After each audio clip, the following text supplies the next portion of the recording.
그중에서도 금지옥이업 특급 대우를 받으며 알을 낳는 닭들이 있다고 하는데요. 닭이 먹는 사료든 닭장을 구성하는 여러 가지 요인들을 천연 자재들만 갖고 활용을 하는 겁니다. 물 좋고 공기 좋은 자연에서 직접 제조한 사료를 먹인 닭들의 알은 생긴 것부터 조금은 특별하답니다. 뽀얀 연노랑빛의 노른자와 탄력이 넘치는 흰자까지 층층이 명확하게 구분되는데요. 그날 난계란만 판매하기 위해서 정기구독을 하는 거면 수요가 예측이 되잖아요. 100% 회원제로 운영된다는 이곳 양계장의 하루는 캄캄한 새벽부터 시작됩니다. 밤사이 별일 없이 잘 잤는지 먹이를 주며 살펴보는 건데요. 닭들이 움직이기 시작하면 닭을 키우는 사람은 사람도 움직이기 시작해야 돼요. 하루에 4번이요. 밥 주고 알 꺼내는 게 총 4번 해요. 달걀을 낳아놨는데 걔네들을 오래 품고 있으면 신선도도 떨어질 우려가 있지만 온도가 안 떨어지니까 또 자기끼리 부딪혀서 실금이 갈 수가 있어요. 그래서 알을 자주 꺼내는 게 좋아요. 닭들의 생체 리듬에 따라 인간도 24시간 빠듯하게 움직여야 하는 일상. 양계를 맨 처음 시작할 때 세웠던 본인만의 원칙을 지켜내기 위해 자그마치 13년째 농장에서 숙식을 해결하고 있답니다. 일반 양계에서는 한 110일 정도 되면 알을 낳게 하는데요. 저희는 조금 더 키워서 140일에서 150일 돼야 알을 낳게 해요. 140, 150일. 너무 어려서 알을 낳으면 닭도 덜 건강하고 알도 덜 건강할 거다. 그래서 저희는 조금 더 늦게 알을 낳게 해요. 4,800마리 닭들의 건강을 살펴가며 산란 양도 조절하고 있다는데요. 미안. 닭들을 향한 주인장의 지극정성은 여기서 끝이 아닙니다. 날마다 달걀을 수거하면서 현장에서 직접 생달걀의 맛을 보기도 한답니다. 그런데 의례적으로 하는 확인이 아니라 입안에서 한참을 굴려가며 소믈리에처럼 달걀 맛을 음미하는데요. 달걀을 먹어보고 그러면 뭐를 좀 더 줘야 될 건지 특히 풀을 좀 더 줘야 될 건지 그 판단들을 또 해내는 거고요. 분주한 새벽이 지나고 다시 돌아온 두 번째 달걀 수거 시간. 산란장을 여는 안주인의 손길이 꽤나 조심스러워 보입니다. 노크는 왜 해주시는 거예요? 아니 닭이 있을 때는 확 열면 놀래요. 놀래가지고 지네들끼리 놀래면 결안이 깨지기도 하고 그래서 그 시각 아버지 일을 배우고 있는 막내 아들도 두 팔을 걷고 나섰습니다. 저 밑에도 또 하나 있네. 아, 저기. 이런 식으로 저희가 모르는 사이에 이런 데다가 놔놓을 수도 있어요. 숨어 있었는데. 네, 잘 찾아야 돼요. 잘 봐야겠네요. 그럼 이게 보물찾기예요, 보물찾기. 이게 닭장 냄새가 한 개도 안 나는데요? 그렇죠. 이게 닭들은 냄새나는 동물이라고 생각하는데 애들이 뭘 먹냐에 따라서 그리고 환경이 어떻게 되냐에 따라서 냄새가 안 나고 이렇게 정해져요. 이곳에선 흙목욕을 좋아하는 닭들을 위해 미생물 층을 두툼하게 깔아주는데요. 볏짚과 왕겨가 함께 발효되는 과정에서 자연스럽게 냄새가 사라진답니다. 잠시 후 농장 한편에서 또다시 분주하게 작업을 이어가는 주인장. 이번엔 망치를 가지고 무언가 열심히 깨부수고 있는데요. 과연 무슨 작업인지 궁금해지는군요. 깻묵을 깨고 있는 거예요. 깻묵이요? 사료를 공장식 사료를 사다가 먹이면 거기에 60%의 옥수수가 들어가요. 그 옥수수를 먹이지 않기 위해서 저희들이 사료를 만들어서 먹이는 거고요. 그래서 수입 공유를 잃지 안 쓰는 거예요. 대신 필요한 재료들은 직접 정미소에서 도정해온 것들만 사용하는데요. 심지어 한 번에 섞어 두지도 않고 매 끼니 닭들의 컨디션을 확인해 배합을 다르게 한답니다. 얘는 고추씨예요.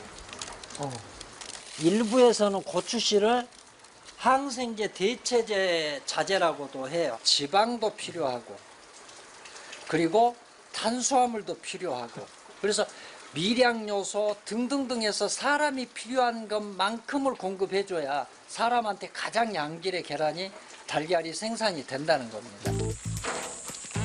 그 중에서도 닭들의 면역력을 높여주는 핵심 요소는 따로 준비해 두었답니다. 그런데 보이는 건 흙밖에 없는데요.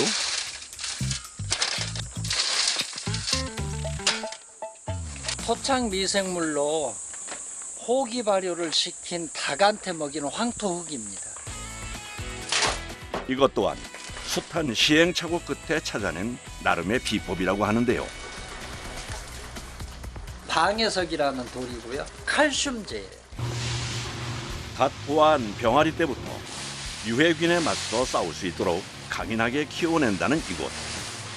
한겨울 영하의 추위에도 난방 없이 잘 지낼 수 있는 비결은 역시나 합심인가 봅니다.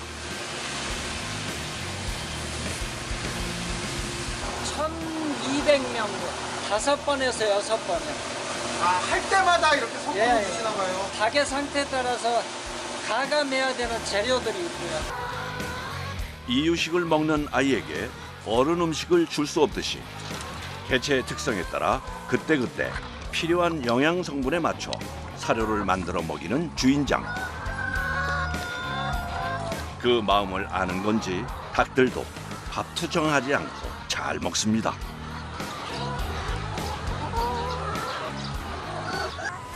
하지만 돌아서면 다음 끼니가 걱정인 엄마의 마음처럼 양계장 주인장 역시 쉴 틈이 없습니다. 바로 1년 365일 닭들에게 먹일 채소까지 농사를 지어야 하기 때문이죠. 사람 먹을 풀은 마트에서 사 먹어도 닭들에게 먹일 풀만큼은 사시사철 제 손으로 직접 길러낸 것들이어야만 안심하고 먹일 수 있을 것 같답니다. 닭한테 먹여야 될 것은 사람이 욕심을 내지 마라가 제 철칙이에요. 그래서 얘를 집사람이 뜯어가면 집사람하고 부부싸움을 해요. 나는 닭을 줘야 되잖아. 봄부터 여름까지는 시금치, 가을부터 겨울까지는 갓을 심는데요. 오로지 닭들을 위해 짓는 농사 규모만 하우스가 2동에 노지가 무려 약 5,000제곱미터에 이른답니다. 닭들 풀 좋아하죠. 금이야 오기야 애지중지하며 사철 내내 녹색 채소를 먹이는 데는 닭들의 입맛과 취향 외에도 다른 이유가 하나 더 있답니다. 옥수 사료를 먹이지 않기 때문에 계란 노른자색이 흰자같이 하얘져요. 풀에는 노른자색을 노랗게 내주는 키산토필 성분이 있습니다. 노른자색은 먹이에 따라 연할 수도 진할 수도 있지만 샛노란색에 익숙한 소비자를 위해 풀을 먹여 노란빛을 내는 거랍니다. 곧바로 이어지는 다음 작업. 이번엔 또 뭘까요? 홍삼 액기스예요. 일주일에 한 2번 정도 닭한테 먹여요. 그야말로 호사를 노리는 닭들입니다. 마시는 물 하나도 예사롭지가 않은데요. 홍삼 진액에 솔잎 효소와 미생물까지 섞어 하룻밤 잘 발효시킨 뒤 닭들에게 준답니다. 홍삼의 기능은 사람한테 하는 기능하고 똑같아요. 면역력 강화입니다. 이렇게 거품이 풍성하게 일어나면 발효가 잘 됐다는 신호라는데요. 어려서부터 홍삼물을 마시고 자라선지 녀석들 하나같이 털에 윤기가 흐릅니다.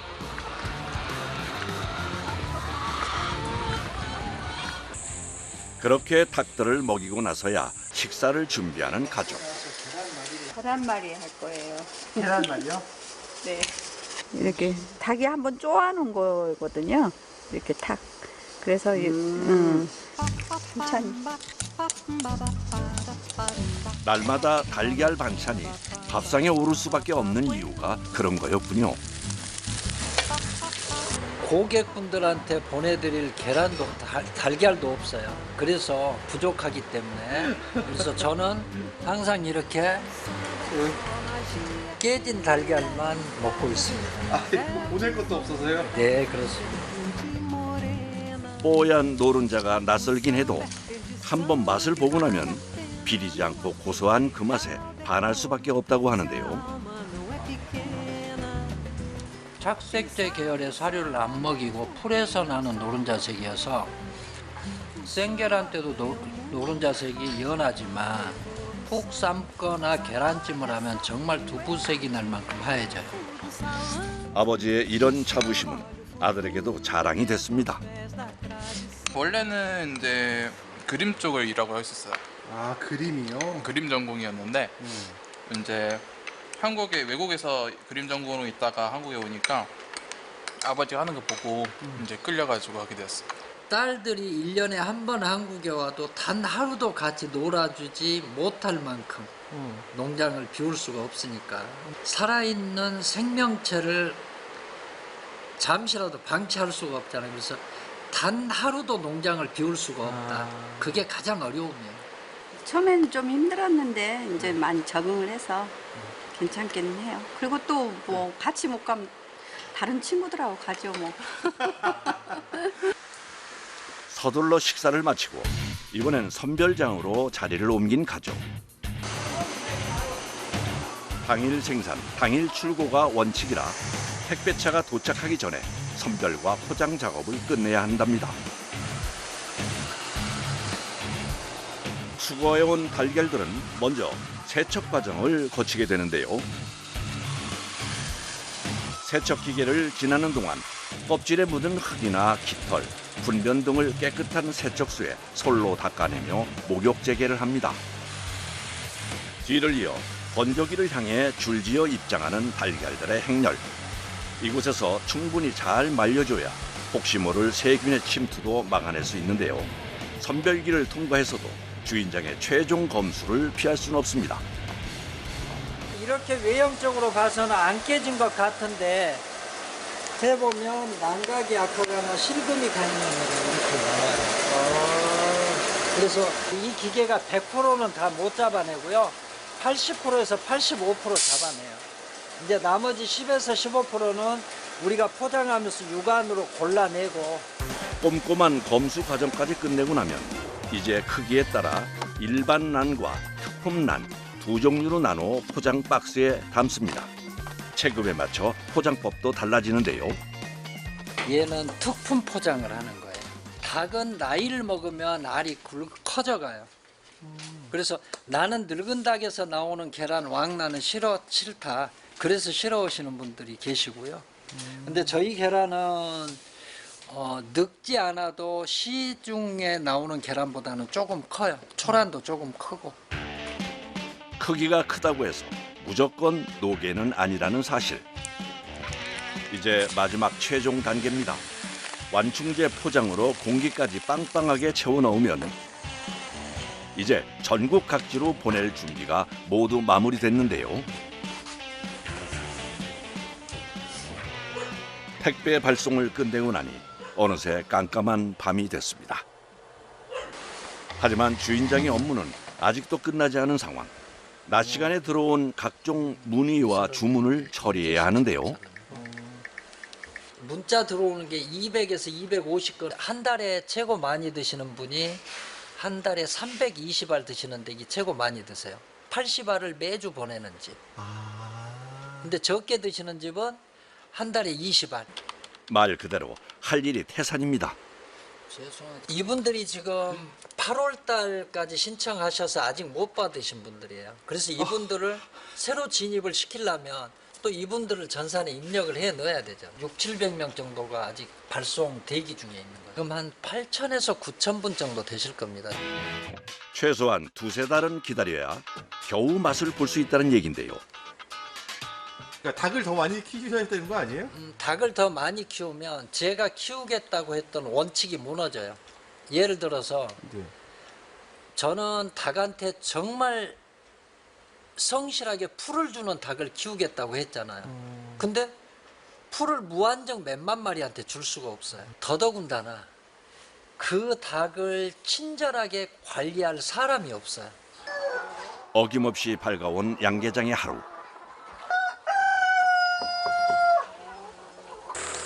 오늘은 멀리서부터 특별한 가족이 찾아왔는데요. 농장의 정기 구독 고객들 중에서도 가장 오래된 단골분들이랍니다. 선생님. 아니 근데 세월이 가도 더 젊어졌어. 어떡해. 뚱뚱해졌죠? 젊어졌어. 모두 많이 키우시고. 닭 먹일 놈 시금치. 굉장히 오랫동안 선생님 계란을 먹었고요. 10년? 지금 12년 됐어. 12년 됐대네요. 12년이요? 네.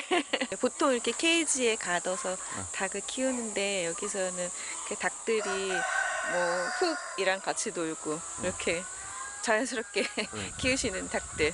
오래간만에 오셨으니까 계란 하나 드시고 가세요. 네. 소비자와 생산자의 관계를 넘어 오랜 시간 지속적인 교류를 이어온 가족. 그동안 주고받은 신뢰를 바탕으로 누구보다 든든한 지원군이 되셨답니다. 동물에게도 행복한 이런 농장을 오래 꾸려 나가시기는 굉장히 힘든 일인데 이걸 계속하고 있는 농부들에 대한 응원이랄까요? 이렇게 오래 사랑해 주시는 농장을 사랑해 주시는 구독자분들 때문에 저희들이 꾸준하게 이 농사를 할 수가 있고요. 풀과 흙을 중시하는 그런 닭을 키워내면 관계가 오래 지속되지 않을까 그렇게 생각합니다. 화이팅!